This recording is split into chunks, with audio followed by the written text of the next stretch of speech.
قومی ایمرجنسی نافذ، پاک فوج کی جنگی بنیادوں پر امدادی کارروائیاں، سینئر صحافی اصغر علی مبارک سے بیورو چیف ملک ندیم کی گفتگو۔ قومی ایمرجنسی کا نفاذ، پاک فوج کی سیلاب سے متاثرہ علاقوں میں جنگی بنیادوں پر امدادی کارروائیاں جاری۔ Army chief general Qamar Javed Bajwa کی ہدایت پر پاک فوج کے دستے سندھ، بلوچستان، پنجاب، کے پی میں سول انتظامیہ کی مدد کر رہے ہیں۔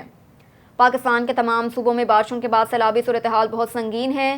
3 کروڑ لوگ بے گھر ہو کر ملک بھر میں رہ چکے ہیں۔ بارشوں سے ہلاکتوں کی تعداد 913 ہو چکی ہے۔ سندھ میں 169، خیبر پختونخوا میں 169 اور پنجاب میں 164 لوگوں کی جانیں اب تک سیلاب کی وجہ سے جا چکی ہیں۔ بارشوں سے سب سے زیادہ ہلاکتیں بلوچستان میں ہوئیں، جو کہ 220 سے زائد ہیں۔ ایس پی آر کے مطابق موسمی تبدیلیوں کے براہ راست اثر کے طور پر اس مونسون کے دوران پاکستان کو غیر معمولی گلوف اور کولڈ برسٹ بارشوں کا سامنا کرنا پڑ رہا ہے، جس کے نتیجے میں بلوچستان، سندھ، جنوبی پنجاب اور خیبر پختونخوا کے متعدد اضلاع میں سیلابی صورتحال اور بھاری نقصانات ہوئے۔ ایسے میں اپنی قوم اور اپنی قومی ذمہ داری کے تحت